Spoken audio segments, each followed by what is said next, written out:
sekarang kita masuk ke pertanyaan yang kedua. Benarkah Yesus tidak mati saat ia disalib dan dikuburkan? Sekali lagi jawabannya dengan tegas, no, tidak. Nubuat Yesus mengenai dirinya sendiri bahwa seperti Yunus tinggal di dalam perut ikan 3 hari 3 malam, demikian juga anak manusia akan tinggal di dalam rahim bumi 3 hari 3 malam. Di dalam Matius pasal 12:40 merupakan respon Yesus atas pertanyaan dari beberapa ahli Taurat dan orang Farisi yang menuntut suatu semeon dalam bahasa Yunani, atau tanda, atau diterjemahkan tanda dari kemesiasan atau keilahian Yesus. Kata Yunani semeon yang diterjemahkan dengan tanda ini sebenarnya menunjuk kepada mujizat. Jadi orang-orang Farisi dan ahli Taurat itu menuntut satu mujizat dari Yesus, satu tanda mujizat dari Yesus untuk membuktikan kemesiasannya sebagai yang diutus Allah. Nah, menurut Zakir Naik, Yunus selama berada dalam perut ikan tidak mati. Dan memang faktanya Alkitab mengatakan Yunus tidak mati. Dan itu adalah mujizat. Saya setuju, memang itu mujizat. Demikian juga Yesus tidak mati saat disalib dan saat di dalam rahim bumi atau dikubur. Di sini saya tidak setuju dengan Zakir Naik. Kesimpulannya salah. Nah, sebab jika Yesus mati, kata Zakir Naik, maka nubuatan tentang tanda Yunus itu dusta atau bohong. Dan menurut Zakir Naik, Yesus tidak mungkin berbohong. Saya setuju. Yesus benar dan tidak mungkin berbohong. Jadi kesimpulannya, kata Zakir Naik, artinya Yesus tidak mati saat ia disalib dan berada di dalam kubur. Di sini saya sepakat dalam 2 hal dengan Zakir Naik. 1, bahwa Yesus benar dan ia tidak berbohong. 2, bahwa yang dimaksud dengan tanda Yunus tersebut menunjuk kepada mujizat, kata Yunani semeon. Namun, saya tidak setuju, tidak sepakat dan berbeda pendapat dengan Zakir Naik dalam hal kesimpulannya, di mana Zakir Naik menyatakan bahwa Yesus tidak mati saat dalam rahim bumi atau kubur. Sebab jika Yesus mati, maka nubuat tentang tanda Yunus itu bohong, katanya. Karena Yunus selama berada dalam perut ikan itu tidak mati. Maka untuk menggenapi nubuat itu, Yesus harus tidak mati, kata Zakir Naik. Nah, penarikan kesimpulan ini cacat karena Zakir Naik gagal. Perhatikan, penarikan kesimpulan Zakir Naik ini cacat karena Zakir Naik gagal memahami bahwa paralelisme dari ungkapan nubuatan Yesus seperti Yunus tinggal di dalam perut ikan 3 hari 3 malam, demikian juga anak manusia akan tinggal di dalam rahim bumi 3 hari 3 malam, bukanlah paralelisme sinonim figur Yesus dan Yunus, melainkan paralelisme sinonim peristiwa keberadaan Yunus dalam perut ikan dan Yesus di dalam kubur. Kata kunci paralelisme sinonim di sini adalah tinggal di dalam atau berada di dalam, yaitu prase Yunani estai en. Artinya jelas bahwa Yesus sedang menyampaikan sebuah ungkapan analogi. Sekali lagi, Yesus sedang menyampaikan sebuah ungkapan analogi dan bukan sebuah tipologi. Namun dalam pemahaman Zakir Naik, Yunus seakan-akan merupakan tipologi dari Yesus.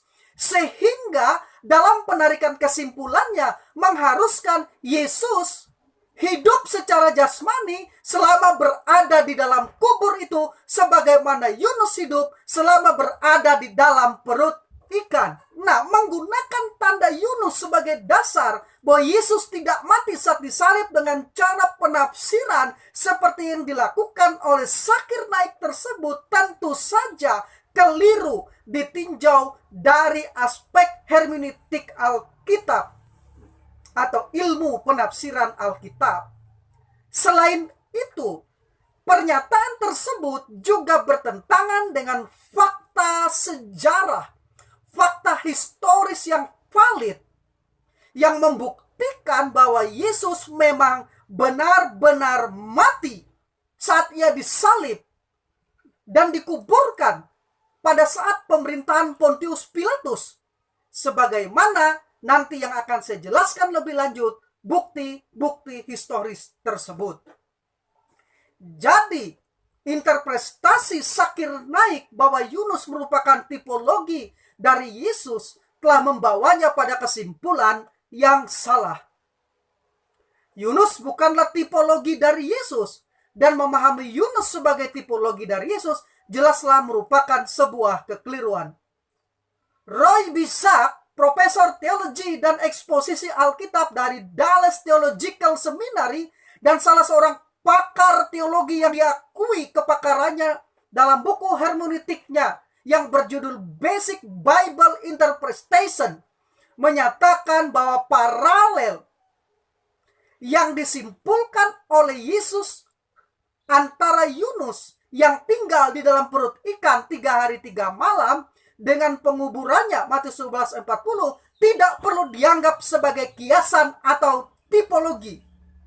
Pengalaman Yunus bukanlah nubuat dengan fokus ke depan, dan pengalaman Yunus tidak dianggap sebagai sebuah kiasan, kata Profesor Roy Bichat.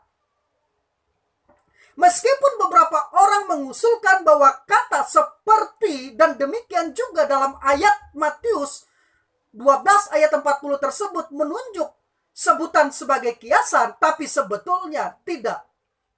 Nah, mungkin beberapa tokoh dan peristiwa dalam Perjanjian Lama telah salah diinterpretasikan sebagai kiasan atau tipologi, padahal maksudnya adalah untuk dipahami sebagai ilustrasi atau analogi. Tidak lebih dari itu. Menurut Roy Bichat, sebuah kiasan atau tipologi menantikan dan menjadi bayangan penggenapan. Sementara dalam sebuah ilustrasi atau analogi, kebenaran yang disebutkan di dalam Perjanjian Baru menunjuk ke belakang kepada seorang tokoh atau peristiwa yang analog di dalam Perjanjian Lama dan menyimpulkan adanya kesejajaran. Yang satu melihat ke depan tipologi, sementara yang lain melihat ke belakang, yaitu ilustrasi atau analogi. Menurut Roy Bichat, kata kiasan atau tipe berasal dari kata Yunani typos yang digunakan sebanyak 15 kali dalam Perjanjian Baru. Kata ini diterjemahkan dalam berbagai kata seperti tanda, bentuk, pola, model, teladan, dan contoh. Gagasan yang sama dengan semua kemunculan kata ini adalah kesesuaian atau kemiripan. Orang, peristiwa, atau benda yang bersangkutan dibuat untuk satu dengan yang lain untuk menjawabnya dengan suatu cara. Yang satu harus cocok dengan yang lainnya. Sementara itu, tokoh, peristiwa, atau benda yang digenapi dalam Perjanjian Baru disebut dengan istilah antitipe. Secara harafiah berarti menjawab tipe dan berarti padanannya. Nah, di dalam Perjanjian Baru kata antitipos digunakan sebanyak 2 kali. Kata ini berbicara tentang sesuatu yang berhubungan dengan sebuah pola. Misalnya dalam 1 Petrus 3 ayat 21. Baptisan air disebut sebagai antitipe penggenapan dari air bah pada zaman Yunus sebagai tipologinya.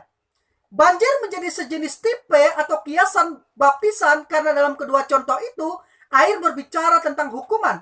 Banjir berarti kematian bagi orang yang fasik. Dan baptisan air menggambarkan kematian Kristus dan identifikasi orang percaya dengan kematian Kristus. Jadi di sini ada kemiripan antara tipe dengan antitipenya, antara tipologi dengan antitipologinya. Contoh lainnya menurut Ibrani 9 ayat 24, tempat perlindungan atau tempat kudus dari kemah suci adalah salinan atau antitipe dari kemah suci yang sesungguhnya di surga. Jadi yang satu berhubungan dengan yang lain. Karena itu menurut Roy Bijak, sebuah tipologi sekurang-kurangnya harus mempunyai 5 unsur. Yaitu, 1. Sebuah kemiripan atau hubungan yang jelas antara kiasan dengan penggenapannya. 2. Realitas historis, baik pada kiasan maupun penggenapannya. 3. Bayangan atau peramalan penggenapan secara prediktif oleh kiasannya.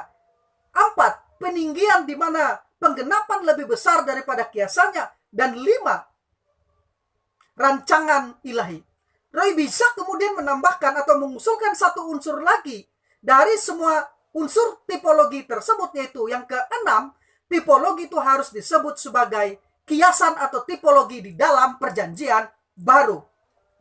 Sebagai tambahan, berikut ini beberapa contoh dari tokoh, peristiwa, dan objek di dalam perjanjian lama yang mempunyai realitas historis dan dirancang oleh Allah sebagai tipologi. Ini contohnya, contoh tipologi dari orang, kejadian, atau benda yang sebenarnya sebagai persiapan yang di dalamnya perjanjian baru sebut sesuai dan menggenapi tipe tersebut yang disebut dengan anti-tipe atau anti-tipologi.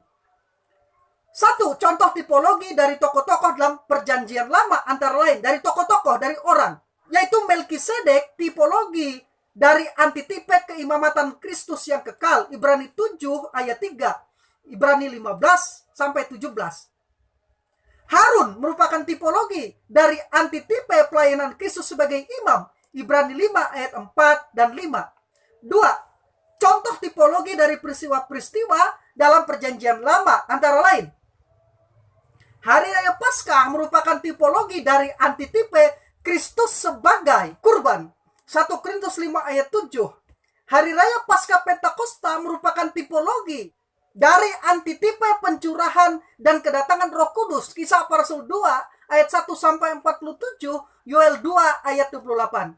3. Contoh tipologi dari benda atau objek dalam perjanjian lama antara lain, Kemah suci merupakan tipologi dari antitipe Kristus sebagai jalan kepada Allah dan dasar persekutuan dengan Allah, Ibrani 8 ayat 5, Ibrani 9 ayat 23 dan 24. Tabir kemah suci merupakan tipologi dari antitipe Kristus sebagai jalan orang-orang percaya kepada Allah, Ibrani pasal 10 ayat 20. Kurban keselamatan sebagai tipologi dari antitipe Kristus yang mengorbankan dirinya sebagai dasar pendamaian dengan Allah, Efesus 2 ayat 14, Kolose 1 ayat 20, Imamat 3. Kurban penghapus dosa sebagai tipologi dari antitipe kematian Kristus untuk orang berdosa sehubungan dengan kesalahan dosa, Ibrani 13 ayat 11 sampai 12 dan Imamat 4 ayat 1 sampai 5 ayat 13.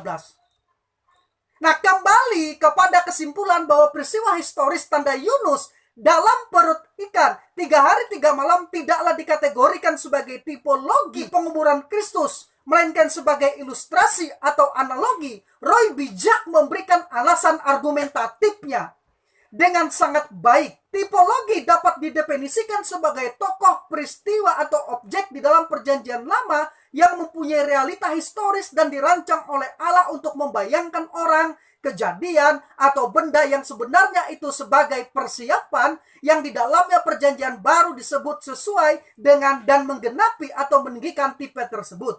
Sebaliknya, sebuah ilustrasi atau sebuah analogi mungkin didefinisikan sebagai kejadian, peristiwa, atau objek di dalam Alkitab yang mempunyai realitas historis yang menggambarkan atau analog dengan suatu kebenaran rohani dengan cara yang alamiah dan tidak dipaksakan dan tidak ditunjukkan secara eksplisit di dalam perjanjian baru sebagai tipologi atau sebagai kiasan. Nah, dalam definisi ini, sebuah ilustrasi atau analogi mempunyai 3 dari 6 elemen yang diperlukan untuk menjadi sebuah tipologi. 1. Kesesuaian atau kemiripannya. 2. Realitas historisnya. Dan 3. Rancangan ilahi. Tetapi ilustrasi tidak bersifat prediktif. Ilustrasi tidak mengandung peninggian atau eskalasi. Dan ilustrasi tidak pernah disebut sebagai tipologi. Jadi, tanda Yunus ini bukanlah tipologi, tetapi analogi. Nah, selain tanda peristiwa Nabi Yunus tersebut di atas, Beberapa contoh berikut ini menunjukkan pemakaian ilustrasi atau analogi di dalam Alkitab yang bukan merupakan tipologi. Misalnya Elia adalah analogi seorang pendoa, Yakobus 5 ayat 17. Yakobus juga menggunakan Samuel dan Daniel sebagai contoh para pendoa teladan. Yusuf adalah analogi dari Kristus karena keduanya sama-sama ditolak dan diselamatkan. Musa menganalogikan Kristus sebagai seorang nabi dan Daud mengilustrasikannya atau menganalogikannya sebagai seorang raja. Para imam perjanjian lama menganalogikan pelayanan orang-orang Kristen sebagai imamat, dan Bahtera Nuh mungkin mengilustrasikan atau menganalogikan Kristus sebagai pemberi keselamatan bagi orang percaya. Nah, dalam masing-masing contoh tersebut terdapat paralelisme atau analogi, tetapi hanya paralelisme atau analogi belaka, bukan tipologi. Sekali lagi, bukan tipologi. Nah, ketika Rasul Paulus berbicara tentang gereja sebagai bait Allah yang kudus, di dalam Efesus 2 ayat 21, dia tidak bicara tentang tipologi. Ia hanya menganalogikan atau paralel antara bait suci buatan Salomo dengan gereja, karena keduanya sama merupakan tempat kediaman Roh Allah. Tetapi Paulus tidak menyatakan bahwa bait Salomo itu adalah tipologi dari gereja. Tidak. Dia sedang menganalogikannya sebagai sebuah ilustrasi. Nah, terkait dengan hal tersebut, Kevin J. Conner dan Ken Malmin mengingatkan bahwa tidak ada yang namanya tipologi yang lengkap dan sempurna. Karena sifat dari hal-hal yang dipakai sebagai tipologi, semuanya tidak sempurna serta tidak lengkap.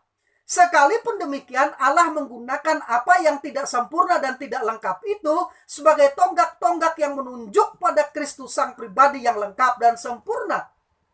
Nah, jadi implikasi dari pernyataan Kevin J. Conner dan Ken Malmin tersebut ialah jika sebuah tipologi saja tidak lengkap dan tidak sempurna, demikian juga halnya dengan sebuah analogi atau ilustrasi dipakai untuk menggambarkan orang, peristiwa, atau objek tertentu. Begitu juga analogi tanda Yunus yang dipakai oleh Yesus sebagai paralel yang menggambarkan nubuat tentang penguburannya tidak harus menyiratkan persamaan untuk kematian fisik atau jasmani, tetapi peristiwa Yunus di dalam perut ikan tersebut dimaksudkan sebagai analogi bagi Yesus yang berada, sekali lagi, yang berada di rahim bumi atau di dalam kubur. Disinilah paralelisme dari analogi tersebut. Ini yang tidak dipahami oleh Zakir Naik. Karena itu perbedaan antara Yunus secara fisik masih tetap hidup selama 3 hari berada dalam perut ikan, sementara Yesus secara fisik mati ketika berada di dalam kubur, tidak menjadi persoalan dalam sebuah analogi atau dalam analogi tersebut. Karena sekali lagi, Yunus bukanlah tipologi dari Yesus yang menuntut sama persis. Selain itu, yang menjadi penekanan atau fokus analogi dalam nubuat Yesus tersebut adalah keberadaan Yesus di dalam rahim bumi yang paralel dengan keberadaan Yunus di dalam perut ikan. Sekali lagi, paralelismenya itu di situ. Sedangkan tanda atau mujizat dari kata Yunani Simeon yang dituntut oleh orang Farisi dan ahli Taurat kepada Yesus adalah keluarnya atau bangkitnya Yesus dari dalam kubur yang diparalelkan dengan keluarnya Yunus dalam keadaan hidup dari dalam perut ikan. Itu Simeonnya, itu tanda mujizatnya. Kita tahu bahwa satu-satunya mujizat yang diberikan kepada Nabi Yunus adalah keluarnya ia dalam keadaan hidup dari perut ikan. Tanda mujizat Nabi Yunus ini paralel dengan mujizat kebangkitan Yesus, yaitu keluarnya Yesus, bangkitnya Yesus dari dalam kubur. Baik Yunus maupun Yesus sama-sama keluar. Yunus keluar dari perut ikan dalam keadaan hidup, Yesus bangkit dari kematian, dari kubur. Nah, keluarnya Yunus dari perut ikan dalam keadaan hidup ini adalah mujizat, dan ini juga diakui oleh Zakir Naik. Mujizat dari mujizat katanya. Dan saya beritahu di sini, keluarnya Yesus dari kubur, bangkitnya Yesus dari kubur adalah mujizat dari mujizat dari mujizat dari mujizat. Ini adalah mujizat yang terbesar, mujizat yang utama. Lebih besar dari mujizat Yunus keluar dari perut ikan. Lebih besar mujizat kebangkitan Yesus daripada mujizat Yunus keluar dengan hidup dari dalam perut ikan. Inilah mujizat terbesar, yaitu kebangkitan Yesus dari antara orang mati.